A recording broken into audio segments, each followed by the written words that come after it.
Começa agora o programa 20 Minutos com Breno Altman.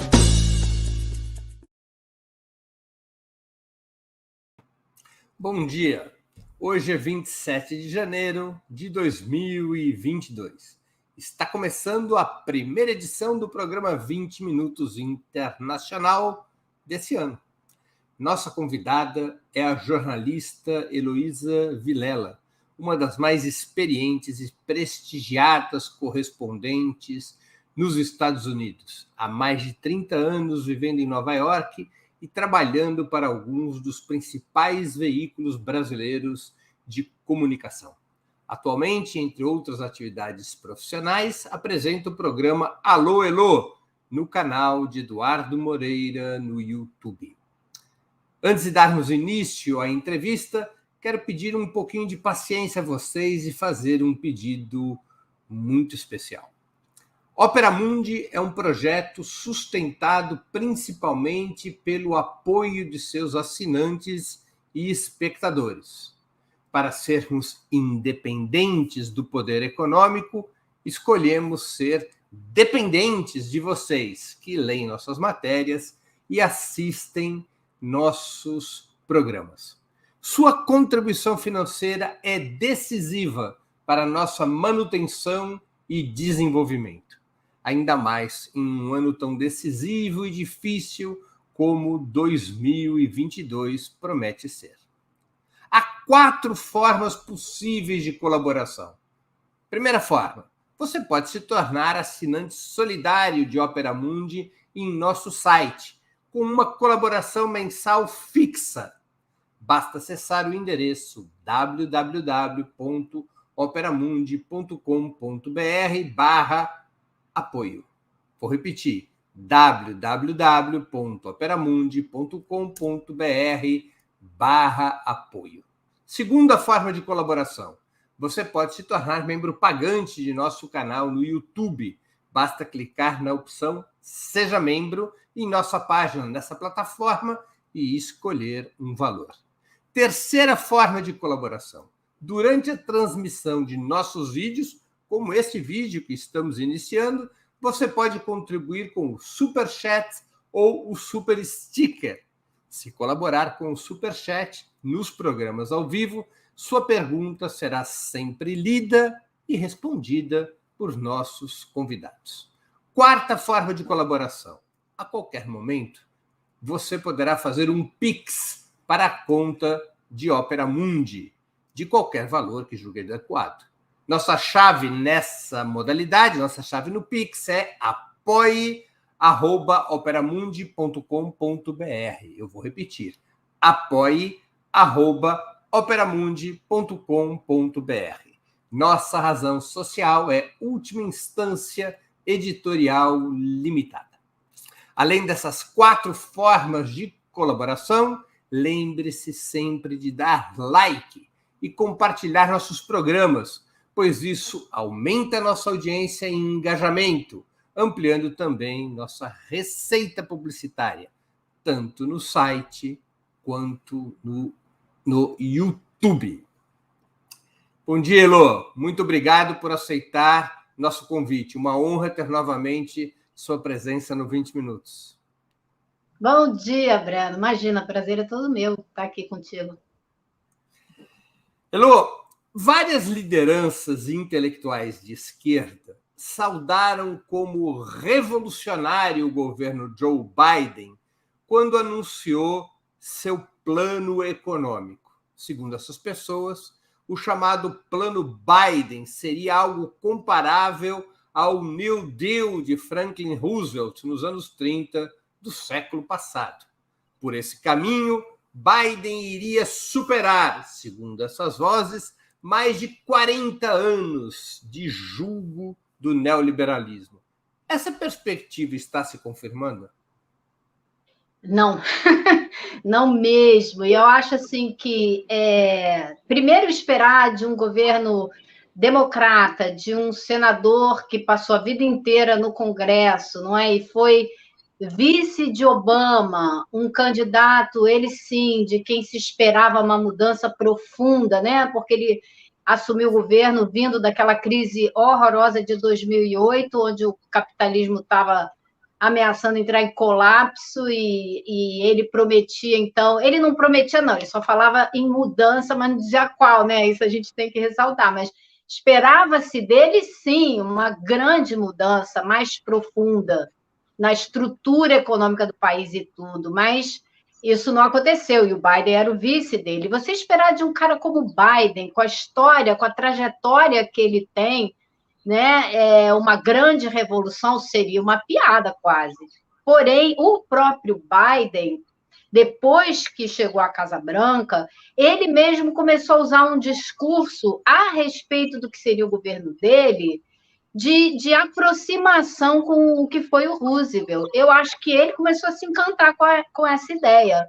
Só que na hora de colocar em prática o plano dele, eu não sei se foi uma incompetência pura e simples, ou uma falta de compromisso com algumas propostas, e ele deu com os burros na água. Foi um primeiro ano na política para o plano econômico dele, que eu acho que a gente pode dizer desastroso, principalmente no que diz respeito à comunicação, sabe? Porque ele conseguiu até passar um plano importante, que foi esse plano de infraestrutura e alívio da Covid, que são quase 2 trilhões de dólares.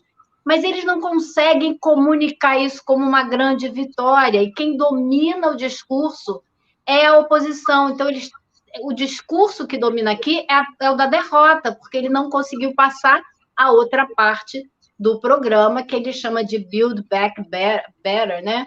Que são 2 trilhões de dólares para investimento em educação, saúde, combate ao aquecimento global, que são justamente os programas que fariam a maior diferença para a vida do eleitorado, né? Eles iam dar uma resposta para o eleitorado concreta, a pessoa ia sentir na vida dela, direto. Então, eu acho que eles têm sido muito incompetentes politicamente e na divulgação, na comunicação também. O governo Joe Biden, ele está com enormes dificuldades parlamentares para aprovar parte do seu plano econômico, exatamente a parte social e ambiental do plano, que é o que mais interessa, digamos, ao povo, às classes trabalhadoras dos Estados Unidos. Trata-se de um governo bem intencionado, ao menos em política interna, que estaria sendo barrado por forças conservadoras, ou Biden poderia fazer mais, inclusive dentro do parlamento, se efetivamente quisesse ver aprovados seus projetos, exatamente esses projetos com maiores benefícios às classes trabalhadoras? Olha, eu acho que a primeira coisa que aconteceu, que eu estou chamando de incompetência, é uma incompetência política. Eu acho que o Biden, o governo Biden, levou um ano inteiro para entender que não adiantava, que ele não tinha os votos no Congresso para passar o pacote todo. Então, ele demorou um ano para começar a falar agora de picotar o projeto, que era o que ele devia ter feito lá atrás, depois de 2 meses vendo que ia dar muita briga, que ele não ia conseguir aprovar porcaria nenhuma. Ele, em vez de ir para o tudo ou nada, caramba, o cara passou quantas décadas no Senado? Ele não sabe como o Senado funciona? Ele não conhece os caras que estão lá? Ele não conhece o Joe Manchin há mais de 20 anos, 30 anos na política? O cara que barrou, o democrata, senador democrata da Virgínia Ocidental, que barrou os projetos dele? Então, ele devia ter entendido, e o chefe de gabinete dele, o Ron Klein, que está com ele desde a primeira campanha para presidente do Biden, foi chefe de gabinete do Biden quando ele era vice-presidente, um cara super experiente, com todas as credenciais. Não entenderam que eles tinham que pegar os programas mais populares, a parte, né, a fatia mais popular dos projetos, seria na área de saúde, seria, por exemplo, um projeto que passaria fácil, que seria na educação, ampliar o ensino público para as crianças que estão antes do primeiro ano primário, como Nova York já fez, a cidade de Nova York já fez, foi o grande projeto do prefeito Bill de Blasio. em cima do qual ele se reelegeu, né? Ele foi para um segundo mandato. Ele até queria usar isso como plataforma para uma candidatura a presidente que não saiu do papel, mas não saiu, não deu em nada, né? Mas era um projeto que o Biden passaria facilmente. Então, ele poderia passar esse e outros partes desse programa, aproveitar e fazer uma discussão mais ampla na sociedade, porque são projetos que têm muito apoio popular, forçaria uma vitória, ele acumularia vitórias e chegaria a esse momento do mandato dele no primeiro ano com vitórias acumuladas para poder partir para o segundo ano melhor e garantir um resultado melhor na eleição de meio de mandato que vai acontecer, que vai renovar o Congresso no fim do ano. Então, acho que houve assim, um erro de estratégia política que a divisão interna do Partido Democrata não ajudou, mas quem tinha que fazer quem tinha que orientar esse jogo era a Casa Branca, né? Eu acho. Agora, você acha que foi pura e simples incompetência? Ou, como eu tenho ouvido alguns analisarem, o plano, boa parte da parte social do plano Biden seria uma espécie de bode na sala, ou seja, estaria condenado a ser sacrificado para pelo menos aprovar o plano de infraestrutura, que é o que mais interessava as grandes corporações? Eu acho que é bem difícil dizer isso, né? Porque o Biden, apesar dele ser um cara, né, um político muito identificado com as grandes corporações, um político que foi sustentado sempre pelas empresas de cartões de crédito, né? E tem muita ligação com o mercado financeiro, etc. Mas eu acho que o Biden tem uma preocupação muito grande em ter um legado, sabe? Uma coisa é o cara no Congresso, outra coisa é ele na Casa Branca. Acho que quando ele chega à Casa Branca, ele quer ter um histórico para deixar, sabe? Então, eu acho que ele tinha a intenção de fazer alguns projetos, sim. Agora, eu realmente acho que teve muita incompetência, não acho que é só o desinteresse disfarçado de incompetência, não, acho que teve muita... E mais, Breno, eu acho que quando a gente usa a palavra incompetência para falar de qualquer coisa dos Estados Unidos, as pessoas reagem na mesma hora, porque acham que os Estados Unidos são o país mais competente do mundo para tudo. Eles têm esse mito construído ao longo de décadas pelo cinema, né, pela literatura, as obras de ficção. Isso é uma falácia. Se você analisar o trabalho, por exemplo, do Serviço de Segurança, do FBI, se você olhar o que foi o 11 de setembro, foi uma prova de incompetência absoluta. Eles tinham várias informações de vários dos terroristas e não juntaram tudo para fechar, a não ser que você parta para a ideia da teoria da conspiração, que foi tudo de propósito, deixa matar 3 mil para a gente ir para uma guerra. Não acredito nisso, desculpa, mas eu acho que a gente tem mais dificuldade de perceber e aceitar a ideia da incompetência americana, apesar dos desastres, todas as guerras perdidas depois da Segunda Guerra Mundial, que eles não ganharam, foi a Rússia, mas enfim, todas as guerras perdidas desde então, e ainda assim a gente tem dificuldade de olhar e falar, cara, esses caras são muito incompetentes, porque tem várias provas históricas dessa incompetência, entendeu? Então, eu acho que é mais incompetência política do que falta de interesse em aprovar os projetos. Do Biden, não do Congresso, não dos deputados, de parte dos deputados e senadores democratas. Esse aí não há a menor discussão. Esse Manchin, por exemplo, é totalmente comprado pelo setor de energia, pelas indústrias de petróleo e gás, todo mundo sabe, está tudo provado, quanto que ele ganha, ele e o filho, que tem projetos juntos nessa área, enfim, é um conflito de interesses absolutamente absurdo. Elô, nós temos uma pergunta de uma espectadora nossa, da Yara Jamal, que contribuiu com o Superchat, queria agradecer a Yara.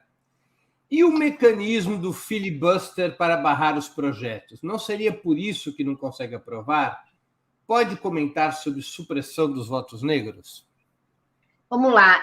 O filibuster você precisa no Senado de 60 votos para passar um projeto de lei, né? São O Senado 100 senadores no total e precisa de 60. Isso, o Senado tem 100 cadeiras, hoje 50 estão com os democratas e 50 estão com os republicanos. Projetos que não precisam desses 60 votos, que passam por maioria simples, a vice-presidente Kamala Harris tem o voto de Minerva. Para você aprovar uma lei como essa, que ela se referiu do voto, né, da supressão do voto, por exemplo, você precisa de 60 votos. E aí, o que aconteceu? Eles juntaram duas leis, né, para passar um pacote inteiro relativo à eleição, para garantir um feriado no dia da eleição, que não existe, nunca foi feriado nacional aqui no dia da eleição para presidente, para impedir mudança nas regras eleitorais que já estão em andamento nos estados, vários estados dominados pelos republicanos, nas suas assembleias legislativas já estão mudando a regra toda para dificultar ao máximo a participação popular no pleito, essa democracia da minoria aqui, né? Então, essas leis iam mudar isso, você precisava mudar a regra do filibuster. O que aconteceu? Muitos democratas foram com a intenção de mudar essa regra, e dizer, não, por 50 votos, para esse projeto específico, a gente concorda em mudar a regra para serem só 50 votos. E qual era a justificativa? Poxa, a gente está precisando defender a democracia americana. Se a gente não impedir essas mudanças, a gente está deixando a democracia americana ir para o ralo, porque o cerne da democracia seria o voto popular. Quanto mais você dificulta o voto popular, mais você diminui a sua democracia. Isso vindo de um ano pós-invasão do Congresso, né, do movimento pro-Trump tentar impedir a certificação da vitória do Biden, algo que nunca aconteceu nesse país. E aí, ainda assim, 2 senadores democratas, o próprio Manchin, de sempre, e a senadora do Arizona, votaram contra a mudança da regra, e era para mudar a regra só para essa lei. Qual era a justificativa deles? Se a gente fizer isso agora, os republicanos, quando tiverem maioria do Senado, né, 50 mais 1, vão mudar a regra para qualquer coisa. Então, foi um quebra-pau danado, mas eu acho que eles perderam feio, deviam ter mudado a regra, porque o que está em andamento aqui nos Estados Unidos é um processo de destruição dessa democracia galopante. Claro. Elô, embora tenha estabelecido alguma elevação de impostos para os mais ricos e as empresas, restaurando regras tributárias que valiam até o governo Trump, o plano Biden está alicerçado sobre uma forte expansão monetária e da dívida pública, sem mexer para valer, ao contrário do que fez o Roosevelt com o New Deal, na renda dos milionários e em seus estoques de riqueza. Este caminho, o da expansão monetária, levou a inflação a bater em 7% no ano, o mais alto índice em 4 décadas. Por outro lado, a taxa de desemprego em dezembro caiu para 3,9%, apenas 0,4 ponto percentual acima de março de 2020, quando começou a pandemia. Foram criados 6,4 milhões de empregos em 2021, um recorde desde 1939, mesmo que tanto a criação de postos de trabalho como o crescimento econômico tenham perdido ritmo no último trimestre. Afinal, Elô, quem está ganhando o debate econômico nos Estados Unidos? Os neoliberais que agitam a inflação como prova do fracasso do plano Biden ou os neodesenvolvimentistas que acham que o plano Biden é o caminho para tirar os Estados Unidos da situação difícil em que se encontra? Eu acho que essa resposta ainda está em disputa, sabe? Eu não acho que exista uma decisão ainda de quem é que está ganhando esse debate. Você teve aí essa redução importantíssima da taxa de desemprego, e você teve também um aumento médio de salários. Porém, a inflação comeu tudo isso e mais. E no fim do dia, o americano não está experimentando o resultado desse aumento de salário. Pelo contrário. Né? Então, e o plano desenvolvimentista do Biden não foi colocado em prática porque o plano dele não passou. Então, acho que essa resposta está em disputa séria, não existe ainda não existe essa resposta. Agora a gente vai ver o que o Banco Central vai fazer com relação a essa taxa de inflação. Parece que ele vai começar a aumentar os juros. O pessoal vai sentir ainda mais, então vai ser uma medida recessiva.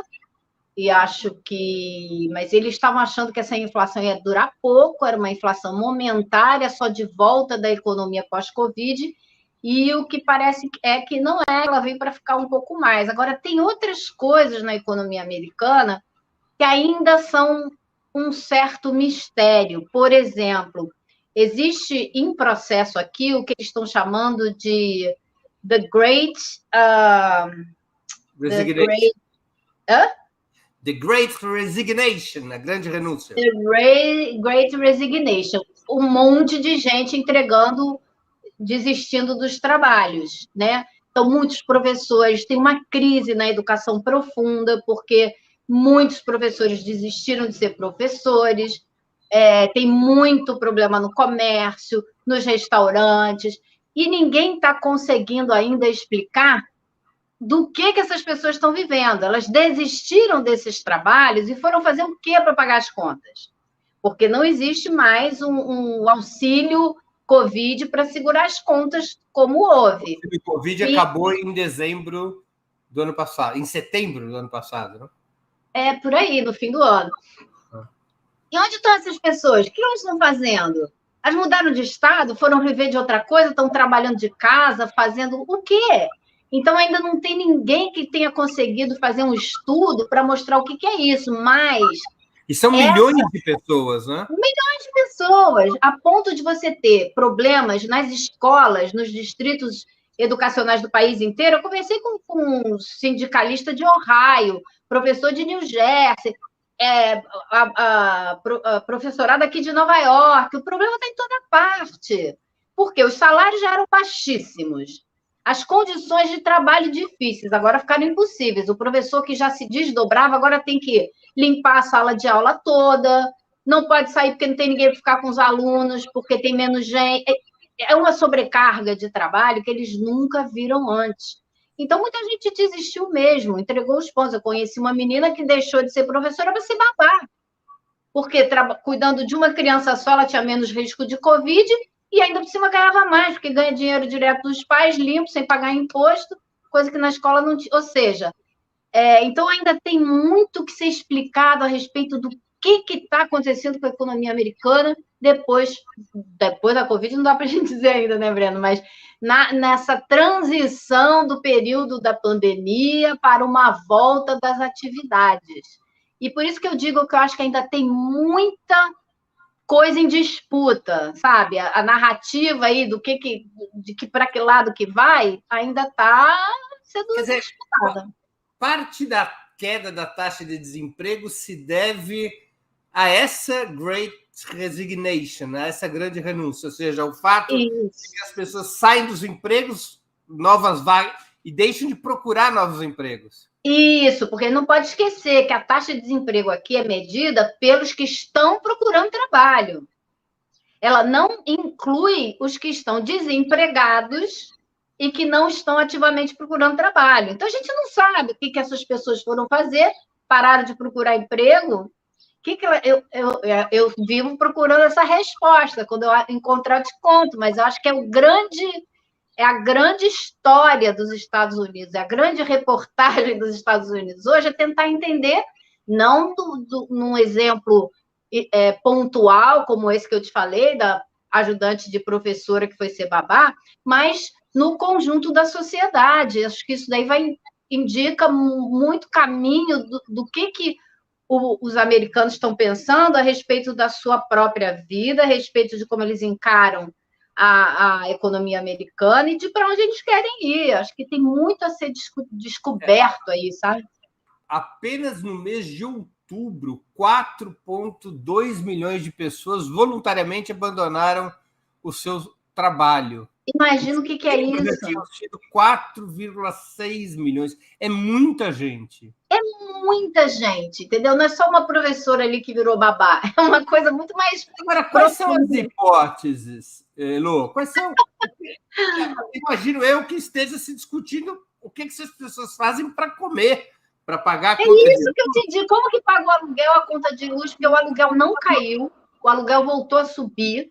É um problema sério agora, que está todo mundo falando que a moradia ficou mais cara, quando todo mundo estava apostando que ia cair. Aqui em Nova York a gente não sabe o que vai acontecer, porque mês que vem acaba o programa que impedia a pessoa de ser despejada se ela não tivesse pagando o aluguel em dia por causa do Covid. Esse programa vai acabar agora. Está todo mundo imaginando que vai ter um processo de despejo ou uma renegociação que pode forçar os preços. Vamos ver o que vai acontecer, né? Cidade que já tem mais de 60 mil sem teto, né? Vagando pelas ruas, eu sei lá o que vai acontecer, mas é isso que eu digo. É tanta gente, como você apontou, que se a gente não entender o que está acontecendo com essas pessoas, a gente não entende o que está acontecendo com os Estados Unidos. O Celso Barreiro, que contribuiu com o Superchat, queria agradecer ao Celso e que ele sirva de exemplo para novos Superchats. Nós não somos aqui no Opera Mundi uma igreja evangélica, mas a gente precisa do dízimo para sobreviver. O Celso Barreiro pergunta: o desemprego pode ser ainda maior do que o medido? Com certeza, como a gente estava falando, porque o desemprego mede, a taxa de desemprego mede quem está procurando emprego. E isso a gente já falava antes da pandemia. Tinha muita gente desempregada que já tinha desistido de procurar emprego. Então, essas pessoas não entram na conta. Então, o desemprego é maior, com certeza que é maior. Agora, também é fato que o desemprego caiu muito, vindo da pandemia, então, né, nem se compara. Elô, as pesquisas de opinião pública revelam que a aprovação a Biden está murchando. O último levantamento realizado pela agência Reuters, por exemplo, agora, entre 19 e 20 de janeiro, constatou que apenas 43% dos adultos aprovam o governo democrata, enquanto 52% desaprovam e 5% não têm opinião a respeito. O Biden está apenas um pouco melhor do que o Trump no mesmo momento de ocupação da presidência, ou seja, em um ano de presidência. O Trump tinha aprovação de 37%.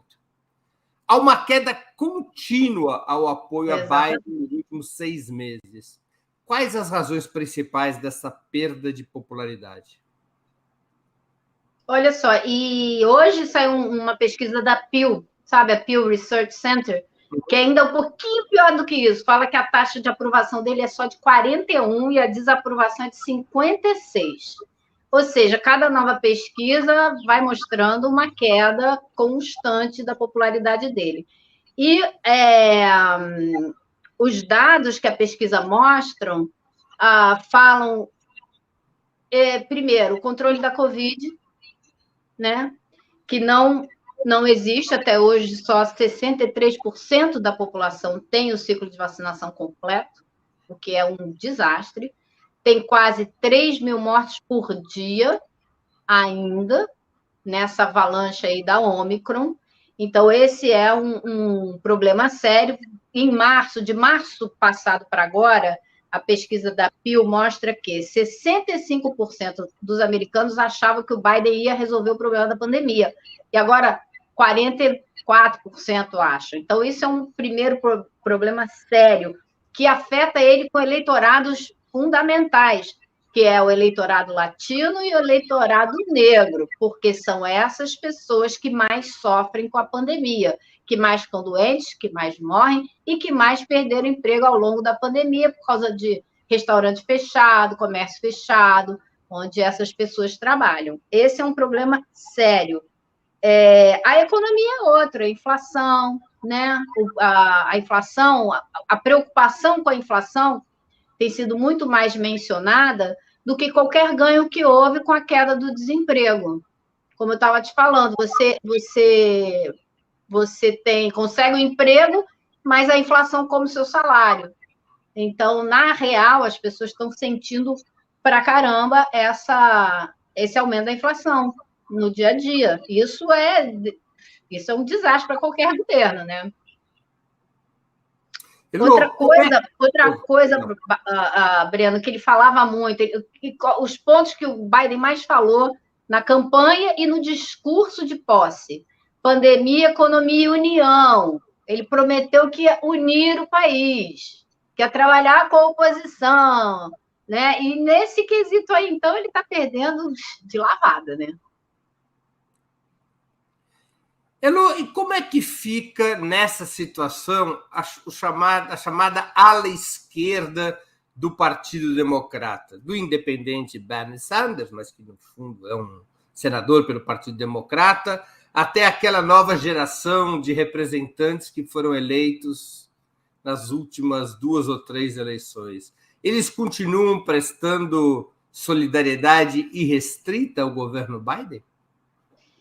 Olha só, o que aconteceu com esse bloco progressista do Partido Democrata, né? Eles impuseram ali uma disputa em torno do programa, da agenda do Biden, que tentou sequestrar uma parte da agenda em função da aprovação de outra. Então, por exemplo, quando eles viram que já tinha o apoio necessário para a aprovação do projeto de infraestrutura, eles disseram: a gente só vota esse projeto quando a outra parte da investimento em saúde, educação e combate ao aquecimento global for aprovada também. E aí ficou essa queda de braço durante quase um ano. E não existia voto para passar. Então, eles defendem o projeto Biden, continuam defendendo, porque é o projeto deles. É o projeto que a ala mais progressista do partido conseguiu botar dentro da agenda do governo. Mas me parece que ninguém conseguiu adotar uma tática, uma estratégia necessária para passar esses projetos. E se eles não passarem esses projetos, eles todos também estão ameaçados de não se reelegerem. Então, é uma disputa complicada agora.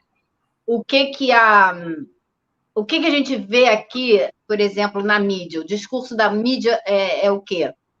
A culpa da impopularidade do Biden é dessa ala progressista, né? Então, tentam descolar do Partido Democrata essa ala, que é super representativa dos anseios de uma parte enorme do eleitorado, e culpá-la por todo e qualquer fracasso dessa administração, que é uma jogada bastante cretina, né?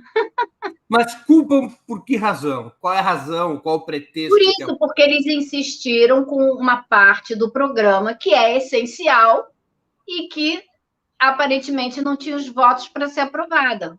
Então, eles culpam o fracasso de todo, né, esse pacote todo ter naufragado pela insistência da ala progressista.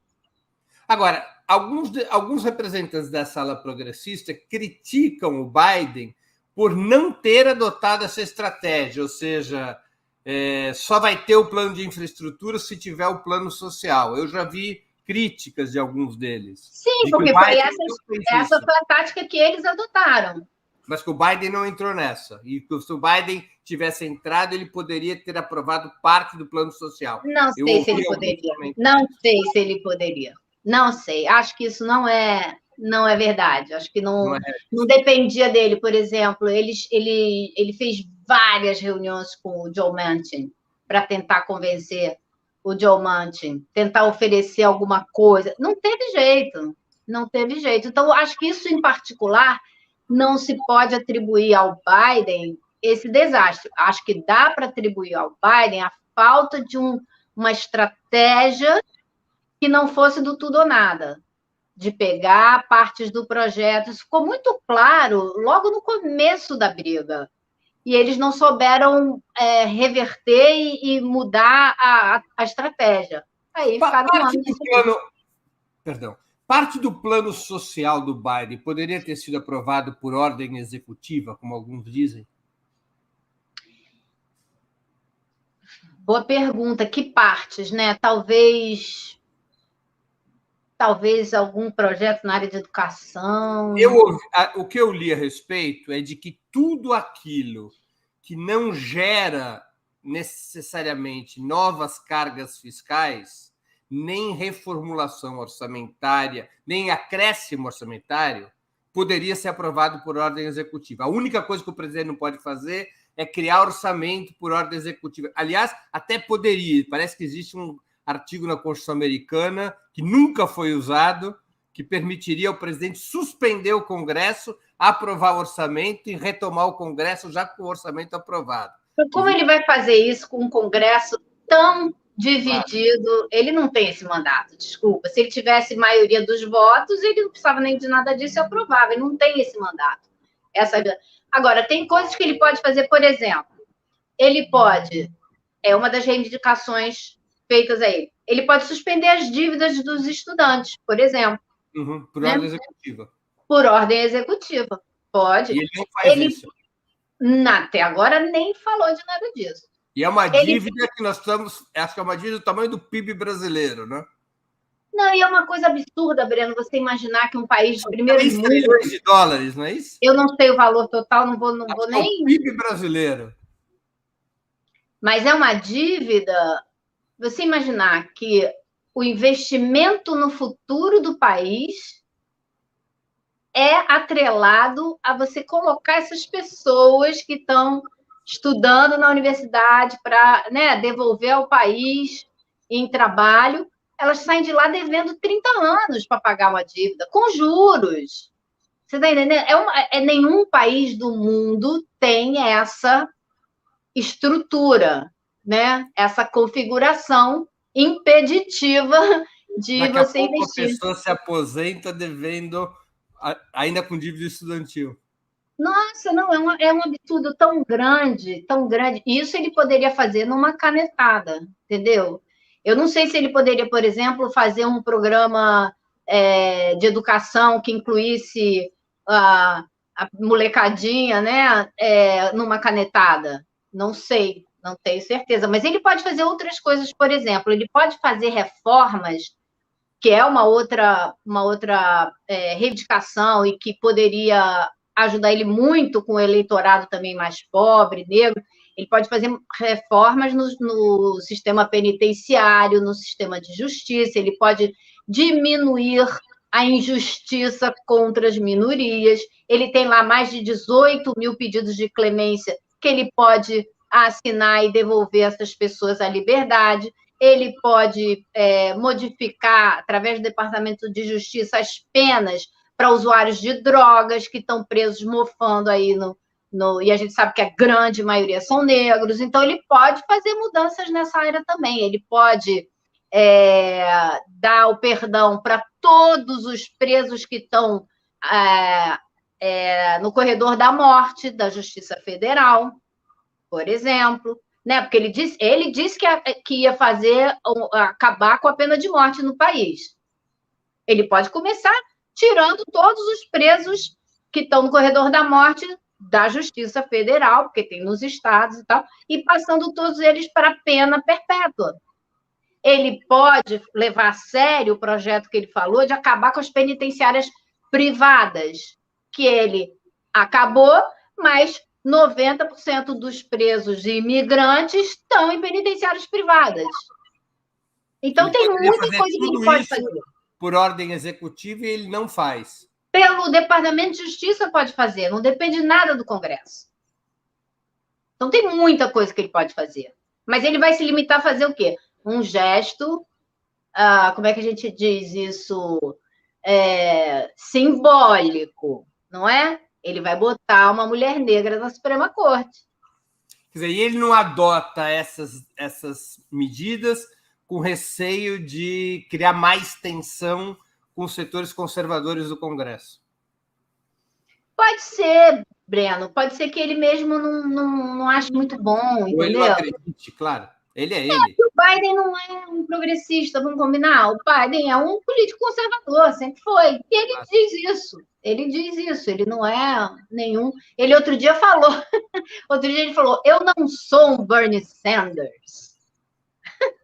Orgulhoso. Mas a gente sabe também que a pressão conservadora e do Partido Republicano é muito forte e os democratas sempre se deixam muito dobrar por essa pressão. A gente vê isso muito na política externa, por exemplo. Você pegar aqui, ó, eu peguei até para você aqui ontem uma manchete do Washington Post com toda essa tensão lá da Ucrânia com a Rússia e tal. A manchete dizia assim: Biden não tem opções fáceis na Ucrânia e democratas temem que ele possa parecer fraco. Você conhece esse filme, né, Breno? Claro, claro. Então... Elô, deixa eu te fazer uma pergunta ainda sobre a política interna dos Estados Unidos. Os Estados Unidos terão eleições parlamentares em novembro para renovar o mandato dos 435 integrantes da Câmara dos Representantes, que o mandato dos Estados Unidos é de 2 anos, e metade dos 100 senadores. Cada estado tem direito a 2 senadores. É metade ou é um terço agora? Metade sempre, né? É sempre não, metade. O mandato deles é de 5, né? Bom, enfim, vai renovar a Câmara e o Senado. Isso. Os republicanos poderão recuperar a maioria nas 2 casas? Se isso acontecer, o que poderia se passar com o governo Biden? A expectativa aqui é de que os republicanos recuperem a maioria nas 2 casas, sem dúvida. E a não ser que haja muita mudança ao longo desse ano, positiva, né? Mas a perspectiva não é essa. Então, já está todo mundo trabalhando aí com a perspectiva de que os republicanos tomarão, sim, a Câmara e o Senado. Isso deixará a Biden a única solução, a única saída dele para conseguir fazer algo será justamente as medidas, né, as ordens executivas e essas medidas todas que a gente estava falando, que estão na mão dele, que ele pode fazer, porque no Congresso não vai passar mais nada, porque o objetivo dos republicanos é obstruir o Biden, é obstruir os democratas, qualquer que seja o projeto. Não existe discussão sobre o que é o projeto, se interessa a população, se não interessa, a não ser que sejam coisas que tenham muita mobilização e pressão popular, que a gente não tem visto, não vai passar mais nada. Então, o mandato dele está perdido, assim, vai ser 3 anos se arrastando. Essa acho que é a perspectiva mais realista, a não ser que haja uma mudança aí ao longo do ano, a inflação ceda, a situação econômica melhore, a pandemia desapareça do horizonte e ele disse que agora vai começar a sair mais da Casa Branca, que ele está muito na Casa Branca, que ele tem que ir encontrar o eleitor olho no olho, conversar, e está se sentindo muito isolado. Eles já estão vendo que já tem que começar a fazer campanha. Ele disse que vai se engajar na campanha dos deputados e senadores. O ex-presidente Donald Trump ainda controla o Partido Republicano? Ele poderia se candidatar e vencer em 2024, segundo as análises e pesquisas correntes?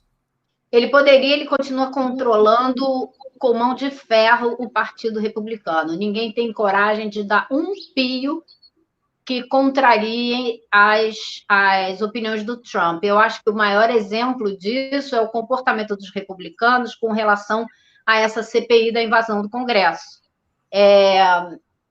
Eles se recusam a dizer que o Congresso foi invadido, eles se recusam a dizer que houve uma tentativa de fraudar o resultado das urnas. Você não tem nenhum republicano que levante a voz para falar que a democracia atravessou um risco enorme, que esse discurso do voto roubado é mentira. Eles estão todos calados, e eles passaram o risco de morte aí. Teve gente que entrou no Congresso pedindo para enforcar o Mike Pence, o vice-presidente. Eles tiveram que sair correndo. Você vê o Mitt Romney nas imagens saindo correndo, segurança chamando. e ainda assim eles morrem de medo da força eleitoral do Trump, que ele parte para cima mesmo e destrói quem se levanta contra ele, coloca um candidato. Agora, vai ser interessante, né? Ao longo desse ano, a gente vai ver as primárias do Partido Republicano para as eleições da Câmara e do Senado. Ele vai colocar alguns, por exemplo, a Liz Cheney, a filha do Dick Cheney, que é uma voz forte na CPI da invasão do Congresso. Ela tem... são 2 republicanos só que entraram na CPI, que defendem a necessidade de levantar tudo que aconteceu, responsabilizar os culpados e tal. Esse deputado, não vai concorrer à reeleição. E ela já sabe que o Trump terá um candidato para disputar com ela a reeleição no Arizona, que ela é? Wyoming? Esqueci, né? Arizona. Enfim, então é isso que ele faz, ele coloca alguém e conta com a mobilização da base fiel dele para derrotar essas pessoas. Esse é isso que ele faz, esse é o jogo dele. Elô, tem uma pergunta de um espectador nosso, Wagner Momesso, contribuiu com o Superchat, agradeço ao Wagner.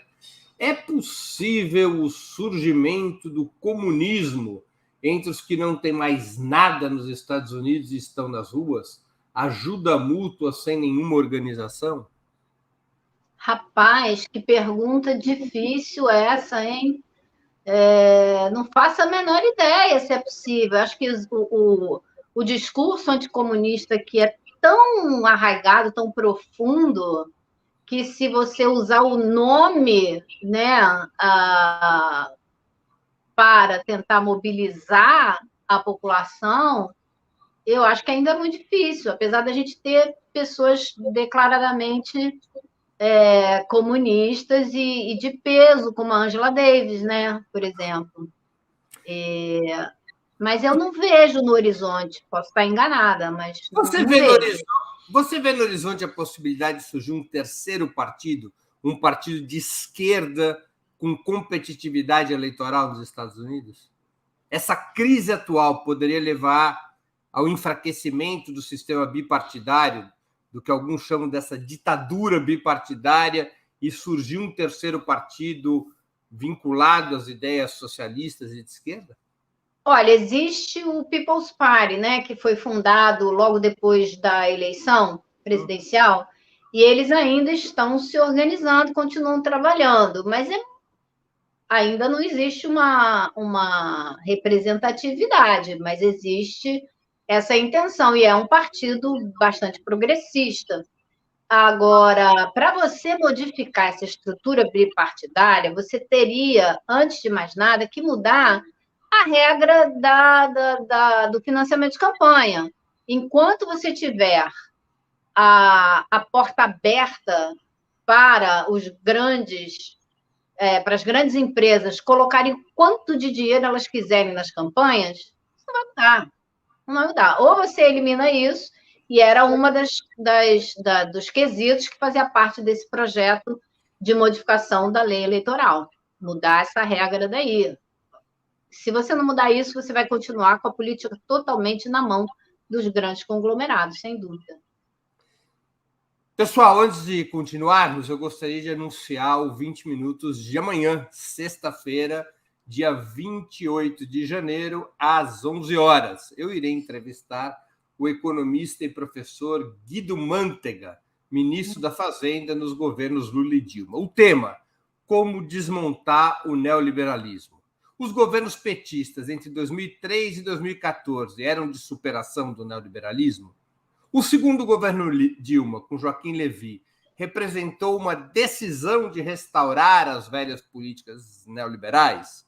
Como fazer, na atual situação econômica do Brasil e do mundo, para substituir o modelo neoliberal? Essas são algumas das perguntas que farei para o mais longevo ministro da Fazenda de nossa história, Guido Mantega.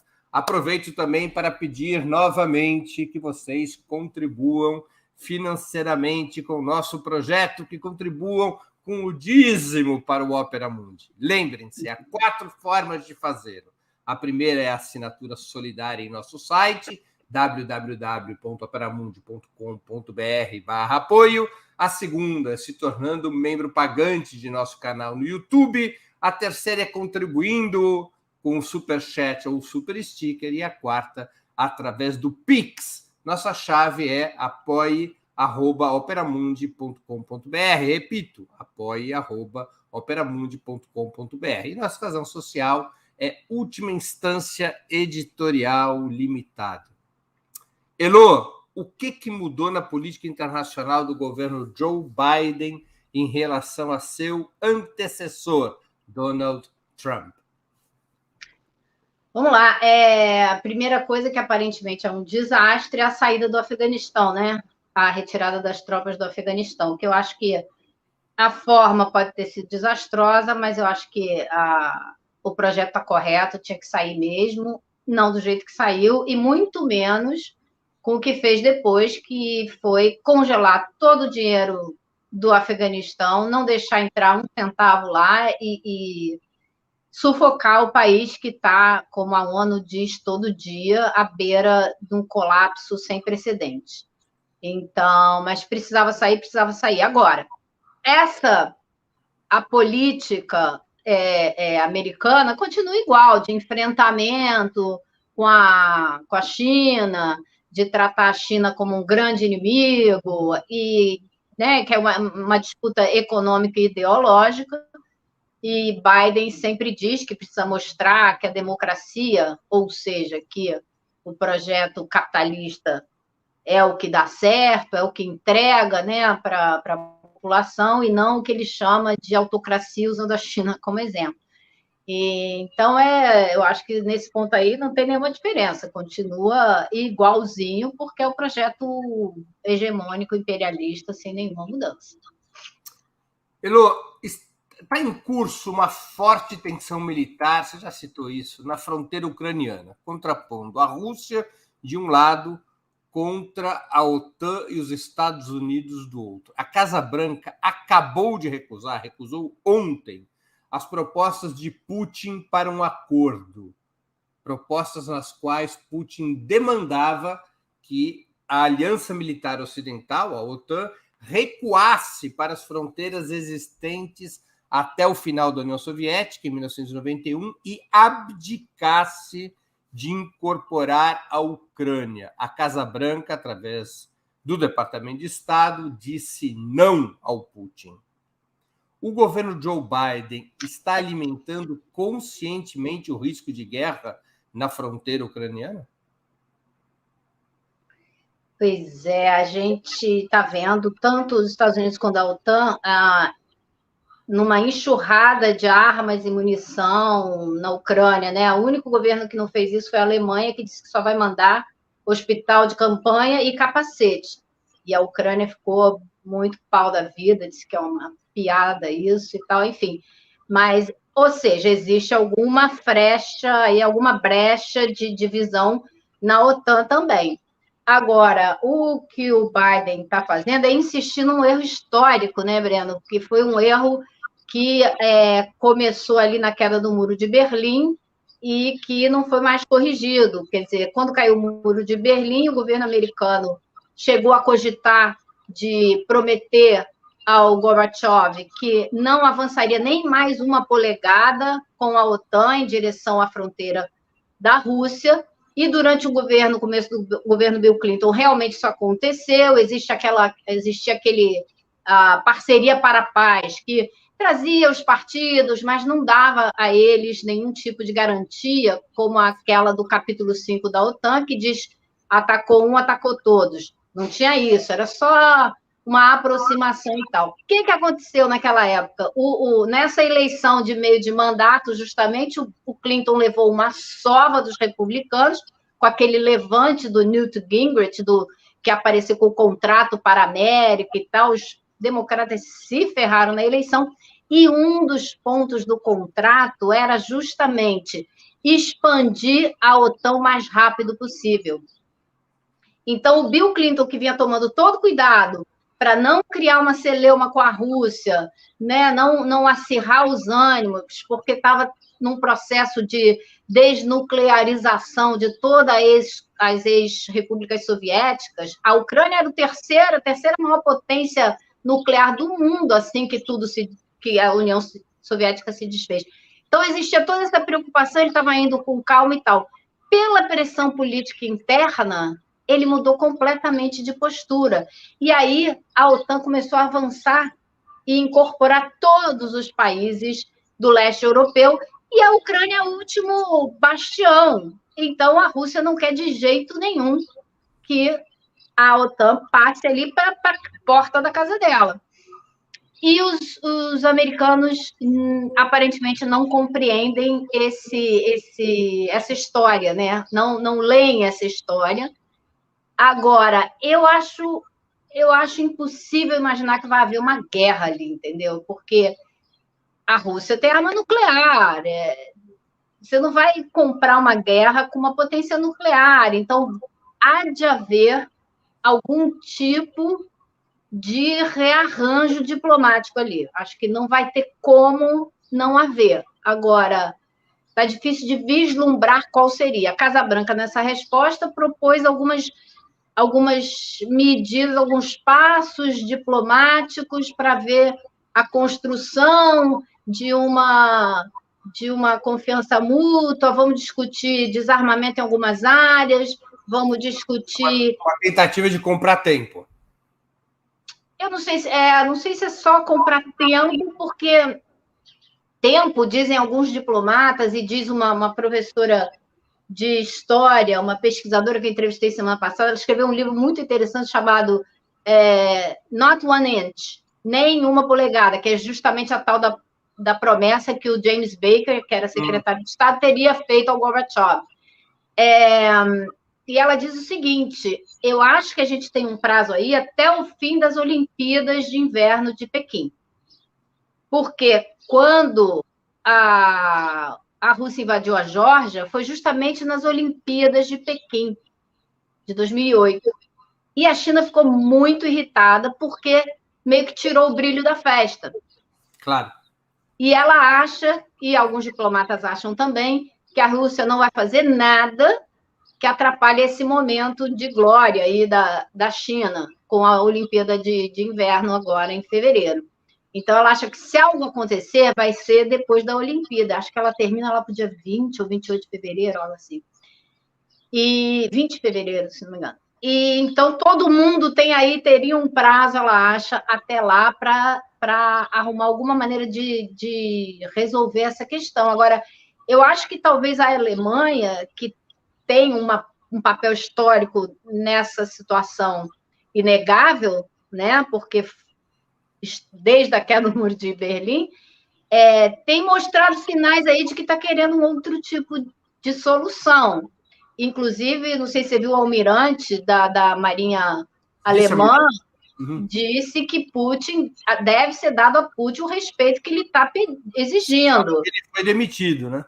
No dia seguinte, mas ele falou algo que deve estar na cabeça de mais gente, não é só na cabeça dele, né? Ele reflete um pensamento que existe aí. Então, e a Alemanha intermediou ontem em Paris as conversas entre a Rússia e a Ucrânia, junto com a França. E eles vão se encontrar de novo daqui a 2 semanas em Berlim. Então, eu acho, Breno, que o que existe é uma escalada militar para forçar uma solução diplomática de alguma maneira, mas a escalada é dos dois lados, né? Então...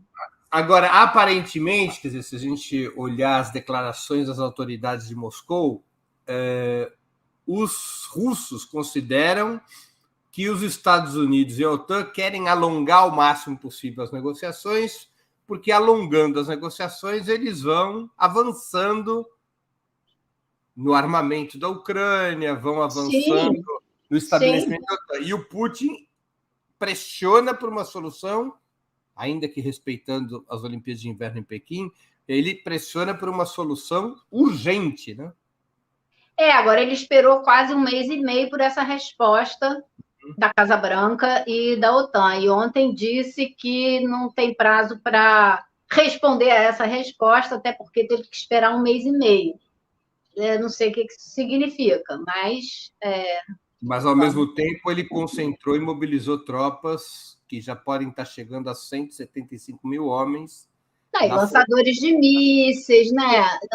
Não é soldadinho só, vamos combinar que é pesado o negócio. Né? Ensina a história que não se brinca de guerra com os russos desde a época do Império Sueco. Eles não são de brincar com essa ideia. Eu acho que não é nem só isso, sabe? Eu acho que também não se brinca de guerra com quem tem arma nuclear. Claro. Que brincadeira é essa que a gente está propondo ao mundo?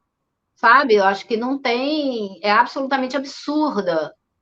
Então, acho que você acha que o Biden poderia estar apostando, digamos, numa certa escalada de tensão com a Rússia para obter benefícios de tipo nacionalista para as eleições de novembro, como o Netanyahu sempre fez em Israel? Toda vez que o Netanyahu estava com algum problema eleitoral, ele criava uma tensão com os palestinos para mobilizar o sentimento nacional sionista e ver se melhorava eleitoralmente. Você acha que o Biden pode estar flertando com esse caminho? Então, esse é sempre um motivo, isso se repete ao longo da história americana sempre, né? Que guerra, que confronto esse presidente vai usar para subir nas pesquisas? Esse é o único ponto que me preocupa, é o fato da aprovação dele estar muito baixa e o fato do Boris Johnson estar ameaçado de perder o cargo. Esses dois pontos me preocupam bastante, porque são os dois países que têm sido mais vocais na necessidade de enfrentar a Rússia. E o Biden vem também de um histórico aí no governo Trump, que era acusado pelos democratas de ser amigo da Rússia, de fazer concessões à Rússia o tempo todo, de ter sido beneficiado pela Rússia para se eleger. Então, o Biden tem que criar uma imagem oposta, de que ele enfrenta o Putin. Né? Então, ele faz declarações ridículas, que olhou o Putin nos olhos. Enfim, mas é o que te falei, dessa manchete do Washington Post, que é preocupante, que já falar, eles temem que ele seja visto como um fraco, que é sempre a história dos democratas. Tem que provar que são mais fortes, né, mais bravos, do que os republicanos. E aí é que mora o perigo, mas eu acho que ainda assim o Biden tem outras preocupações, né? Se ele antagonizar demais o Putin, ele joga o Putin no colo da China também. E ele tem aí uma associação de duas potências de peso, e a China, sem a economia da China, o mundo para, né? Então, eu acho que ele tem que estar medindo as coisas aí, eu espero, com bastante cuidado. Agora, não confio em nada, né, na liderança política americana, porque a história lhes condena um bocado, né? Então, fica difícil. Elô, vamos falar um pouquinho de China. Você acha que na polarização com a China, os Estados Unidos poderiam estar, de certa maneira, repetindo a mesma estratégia que utilizaram contra a União Soviética? Isso é, impulsionando uma corrida armamentista que busque tornar mais lento ou até estrangular o desenvolvimento chinês? Acho que sim, e acho que eles já estão perdendo essa brincadeira. Eu acho que os Estados Unidos já perderam essa competição com a China. A China já tem uma tecnologia militar avançadérrima e que nem os Estados Unidos têm ainda. Então, eles não investem como os Estados Unidos investem, de forma, me parece, né? Eu não sou profunda conhecedora do investimento bélico chinês, mas me parece que eles fazem um investimento mais inteligente de tecnologia de ponta, de desenvolvimento de novas armas e tal, em vez de ter uma capacidade massiva de invadir 10 países ao mesmo tempo. Tá? E eu acho que os Estados Unidos já estão para trás nessa brincadeira. E quem vai sofrer, a economia que vai mais sofrer com isso, acho que nesse momento, a partir desse momento, é a economia americana. Se alguém vai sair mais machucado de uma corrida dessa, serão os Estados Unidos, que já estão com uma economia bastante dependente de outros países, como não estavam na época da Guerra Fria, né? Então, a desindustrialização. Então, acho que quem tem mais a perder hoje, posso estar enganada, mas acho que são os Estados Unidos. Os Estados Unidos ainda mantêm uma forte supremacia marítima, né? Do ponto de vista militar. Mas ele está perdendo em várias outras frentes tecnológicas. E parece que você tem total razão. Deixa eu te Foguete perguntar. Supersônico, não é? Claro. Que dá a volta ao mundo, chega em qualquer lugar, esse tipo de coisa, que eles não têm. Claro, é verdade isso. Uma parte do plano de infraestrutura, de toda maneira, ele alimenta a indústria bélico-industrial, né? O complexo bélico-industrial. Eu vi cálculos diferentes, mas cálculos que chegam a um percentual importante do plano de infraestrutura alimentando o complexo bélico-industrial, ou seja, as compras do governo de armas e de tecnologia militar. Né? Isso é incrível, né? Como esse setor não perde nunca, né? E todo ano o orçamento deles é maior e o Congresso sempre aprova um orçamento ainda maior do que o Pentágono pediu. Então, é por isso que eu te digo, se você olhar para esse orçamento e você pensar, meu Deus do céu, o que esse país podia fazer com 2% desse dinheiro, né? E que qualidade de vida essa população teria? Então, eu acho que é por isso que eu digo, a economia americana já sofre com isso, e se encarar uma corrida nesse sentido, vai sofrer ainda mais, e não vejo como aguentar uma situação como essa. Não vejo como. A não ser com a volta de um fascista mais competente do que o Trump. Que aí realmente, na marra, coloque a situação, coloque a população aí nos eixos, calada, obedecendo, na força. Alguma coisa como o conto de Aya. Breno, porque se você olhar a situação da população americana, a concentração de renda, a qualidade de vida, o número de pessoas dormindo nas ruas de todas as capitais, de todas as cidades, a situação do país é muito pior do que as pessoas imaginam. Então, é uma decadência muito grande nos últimos 30 anos, sabe? Então, e enquanto isso, tome dinheiro para as Forças Armadas, tome dinheiro para construir arma, para fabricar arma. Não tem saída, isso é um beco sem saída. O país vai ter que rever isso, não tem como. Ou colocar um fascista brabo aí, né, para segurar a onda. Elô, você acha que Joe Biden tem representado para a América Latina uma política menos intervencionista do que Donald Trump? Não, sem chance, sem chance. Eles continuam com a mesma política igualzinha. Venezuela é o grande inimigo. Guaidó é o cara.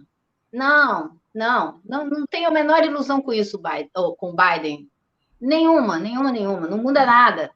Não muda nada. A visão dele é a mesma que a gente já conhece há anos e anos e anos e anos.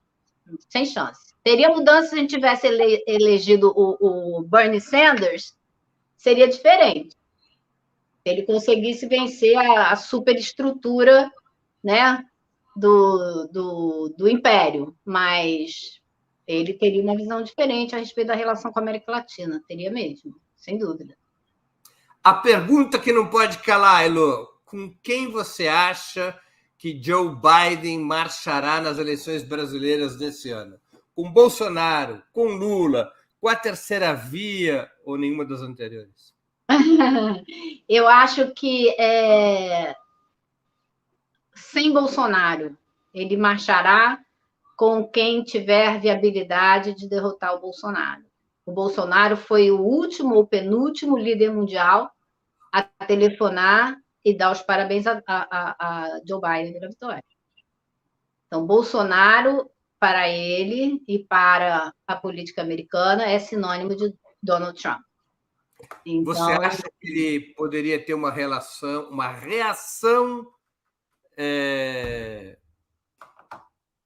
simpática e uma relação simpática com o eventual governo Lula?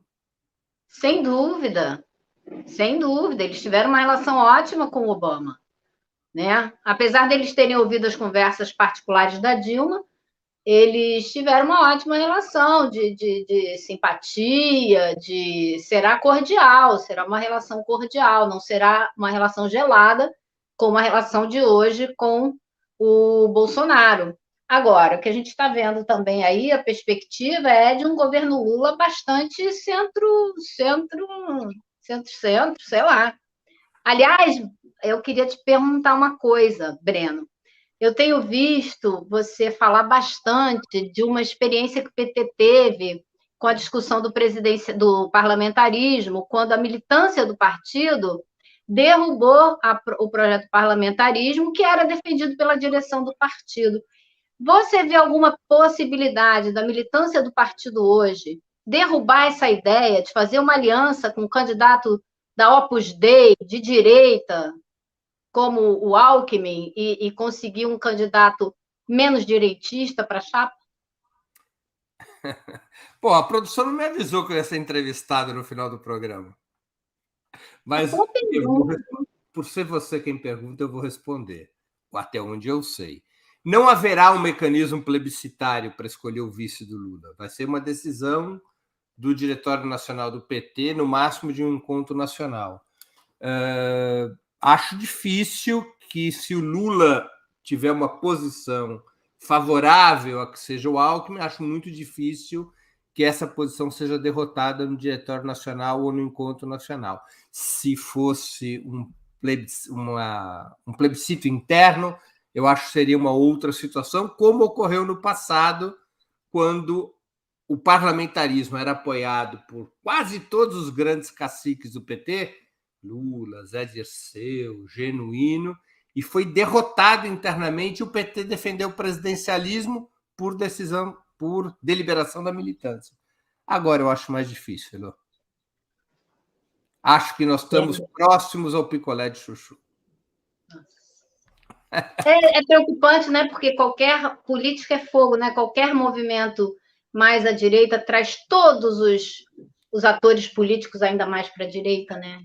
Você acha que os Estados Unidos flertam com o apoio em algum grau com a candidatura do Moro? Eu não saberia te dizer, porque acho que é uma candidatura tão improvável, assim, as pesquisas não lhe favorecem em nada, que acho que não chega a ser nenhuma preocupação, acho que não.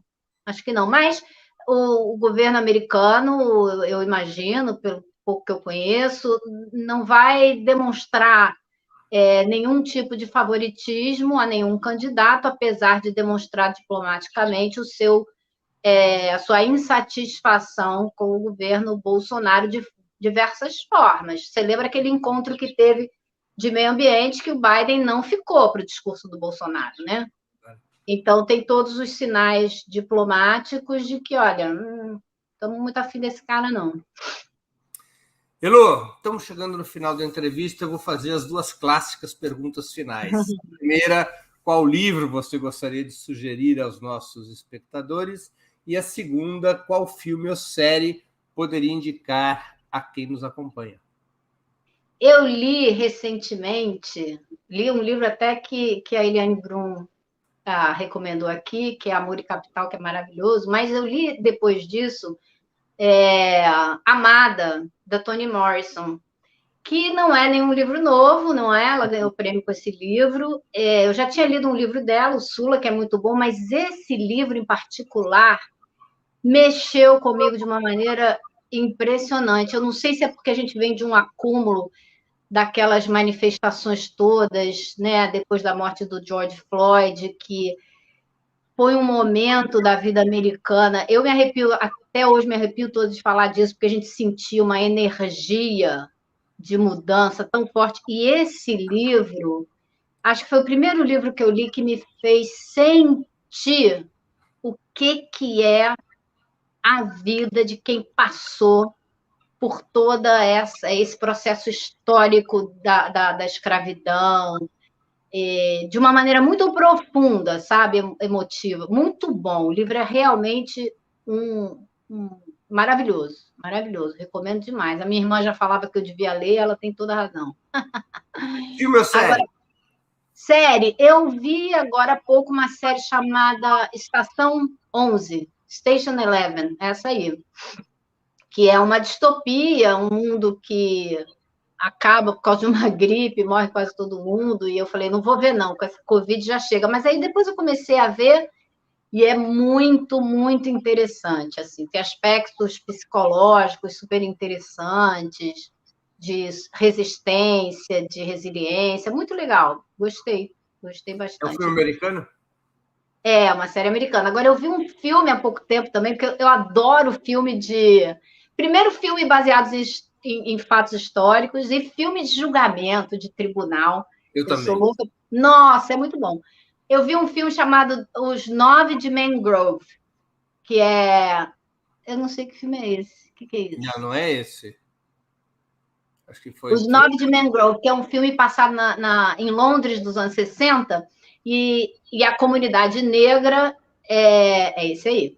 A comunidade negra de uma área que ainda era muito depreciada na época, e tem um restaurante, e as pessoas vivem ali em volta, e a polícia vive em cima, enchendo o saco, metendo cacete. E aí eles acabam reagindo, fazendo uma... esse mesmo título. Porque a capa é diferente aí, né? É esse mesmo. E aí eles fazem manifestações, são presos, e aí tem o julgamento. O julgamento é um espetáculo. Se você gosta de filme de tribunal... botar na tela, põe ali do ladinho da Elo, para as pessoas poderem anotar. Pela Amazon, deve ser o Video Prime, né? Que é a plataforma da Amazon. Small Aches, Mangrove, os 9 de Mangrove. É uma bela dica. Muito bom, muito bom. Se você gosta de filme de tribunal, você vai gostar. Muito. Heloísa Vilela, queria agradecer muitíssimo pelo teu tempo, por tua sabedoria tradicional e por essa conversa tão informativa, tão interessante. Obrigado, mais uma vez, por estar presente aqui. Obrigada a você, Breno. Sempre um prazer conversar contigo. Tchau, Elo. Também agradeço a todos e todas que assistiram esse programa, em especial aqueles e aquelas que puderam fazer contribuições financeiras ao nosso site e ao canal de Ópera Mundi no YouTube.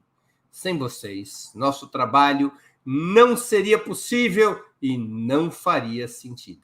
Um grande abraço a todos e a todas. Para assistir novamente esse programa e a outras edições dos programas 20 Minutos, se inscreva no canal do Ópera Mundi no YouTube. Curta e compartilhe nossos vídeos, deixe seus comentários. O jornalismo de Ópera Mundi é mantido com o seu apoio. Faça uma assinatura solidária em www.operamundi.com.br. Com um pequeno valor mensal, você nos ajuda no desenvolvimento de um jornalismo independente e de qualidade. Obrigado pela audiência e até a próxima.